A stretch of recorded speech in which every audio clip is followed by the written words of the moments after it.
In this video, I'm going to share with you the different ways you can get around in Ghana. There are taxis, tros, and ride-sharing services like Uber and Bolt. Each of these have their pros and cons, which I will share in this video. So make sure to watch till the end so you know which one works best for you. Before we get into the video, please take the time to subscribe because it really helps my channel grow. Also, if you have any questions about Ghana or have an experience you'd like to share with others, please comment down below because I love getting to respond to each and every one of you guys. If you just want to say hi, I'll be sure to see you. With that said, let's get into the video. The first way to get around in Ghana is by using taxis.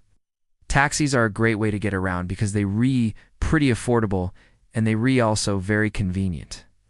You can find taxis all over the place, especially at major bus stops and taxi ranks.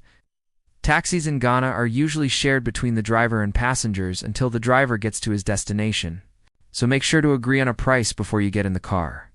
It's also important to note that there are different types of taxis in Ghana. Some are hatchbacks like the Toyota Yaris, while others are sedans like the Toyota Camry. The prices will vary depending on the type, of taxi and the distance you're traveling. Taxis are metered in major cities like Accra and Kumasi, but outside of those cities, the prices are negotiated. One thing I'd like to add here is that most taxi drivers in Ghana do know the area very well, so it's always a good idea to have the address of your destination written down just in case. The second way to get around in Ghana is by using a trotra. A trotra is a shared minibus that has benches instead of seats. They're usually packed to capacity with passengers and luggage taking up all available space. Trotros are a great way to experience local culture, and they're also very affordable.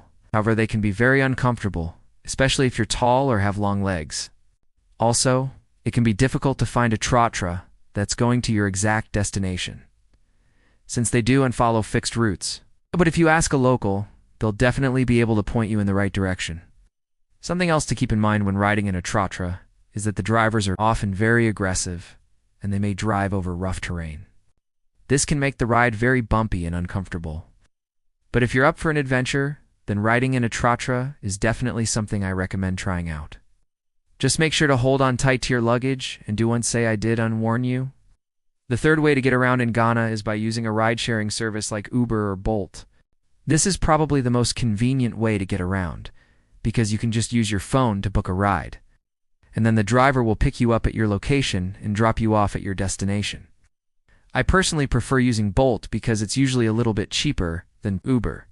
Another benefit of using a ride-sharing service is that you have to worry about getting scammed or ripped off. The prices are set beforehand, and the drivers are usually pretty honest.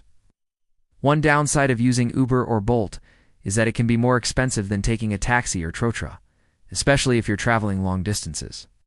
Overall, I think the best way to get around in Ghana is by using a combination of all three methods. Taxis are a great way to get around town. Trotros are a fun way to experience local culture, and Uber and Bolt are perfect for longer journeys. No matter how you choose to get around, just make sure to be safe and enjoy the ride. If you enjoyed this video, make sure to give it a thumbs up and subscribe for more content. Thanks for watching, and I'll see you next time.